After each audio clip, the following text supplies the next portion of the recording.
जातीय धान घोषणा अनुष्ठान कटक एनआरआई वार्ता कार्यक्रम को मु जितेंद्र सेनापति एवं मु गायत्री सिन्हा चाषी भाई और भौणी मानू स्वागत करुछु। आसंतु आज आलोचना करिबा धान फसल रे देखा जाउथुबा विभिन्न पोक और धान अमल परवर्ती जत्न विषय रे। आम राज्यर केतेक अंचल में माटिया गुंडी पोकर प्रादुर्भाव अधिक मात्रा देखा मिलुछि। एही पोक मुख्यतः धान गछ मूल में पानी स्तर उपर मेंचा मेंचा हो लागती एवं प्रथम अवस्था गछटी हलदिया पड़ जाए फल धान गछ ठीक भाव में बढ़ी पारे नाही एवं धान गछगुड़िक मेला मेला होई प्राय गोलाकार भावे सुखी मरी जाई थाए। बुदा प्रति 5 ରୁ 10ଟି पोक देखागले क्रमागत भावे ठिया पानी न रखी जलसेचन बंद करी जमी को सुखाई दियंतु। 3 ରୁ 4 दिन सुखाई पुणी थरे पानी मड़ातु।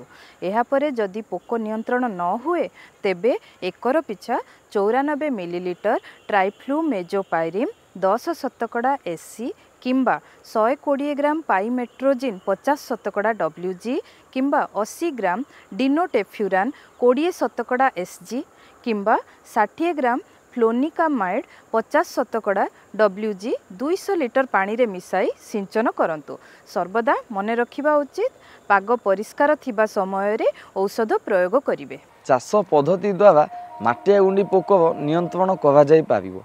जेपरिक घंच भावे गछ न पोती उपयुक्त व्यवधान रक्षा करने उचित। कियारीरू बारंबार जलसेचन और जल निष्कासन करने द्वारा एमानक वंशवृद्धि व्याघत सृष्टि हुए। अधिक प्रभावित अंचल में माटिया गुंडी पोक निरोधक एवं सहन शक्ति थिबा विहन व्यवहार करने उचित।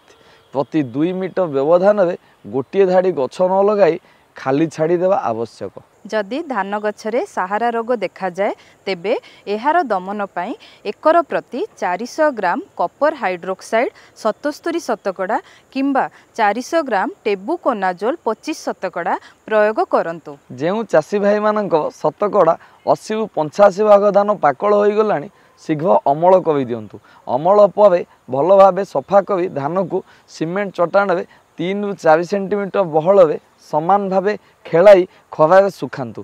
बिहन पाई 12 शतकड़ा पर्यंत आर्द्रता एवं खाद्य उपयोगी पाई 14 शतकड़ा पर्यंत आर्द्रता रहिबा आवश्यक। धान ठीक भावे सुखिबा परे झोट अखा बा कोठरी रे साइती रखंतु। धान साइती रखिथिबा अखा बा कोठरी रे पोको देखा देले एल्युमिनियम फॉस्फाइड टैबलेट 1 टन पिछा 3टी टैबलेट कन्नारे गुड़ाई रखंतु। एहा उपरे भल भावरे तारपोलिन घोड़ाई दियंतु जेपरिक किछि फांका जगह न रुहे। 7 ରୁ 10 दिन पर्यंत कोठरी बा अखार मुह को भल भावरे बंद रखंतु। लोक चलप्रचल करुथुबा जगारे एभली औषध प्रयोग करंतु नाही। धान काटिबा परे मध्यम और स्वल्प खालुआ जमी रे माटीर बतर रखी चाषी भाई माने कोलथ मुग बिरी सूर्यमुखी सोरिष चीनाबादाम इत्यादि फसल चाष करंतु। भारत सरकारक द्वारा विकसित national pest surveillance system NPSS mobile app कृषक मानकु क्षेत्र तुरंत पोको चिन्हट करिबारे साहाय्य करिवो एवं एही आप माध्यम रे सेही अंचलर कृषक माने कृषि विशेषज्ञक ठारू उपयुक्त पोको परिचालना संबंध रे सूचना पाई परिवे। आज पई एतिकी पुणी देखा हबो आगामी अध्याय किछि नुआ कृषि सूचना नहीं आमको विदाय दियंतु। धन्यवाद।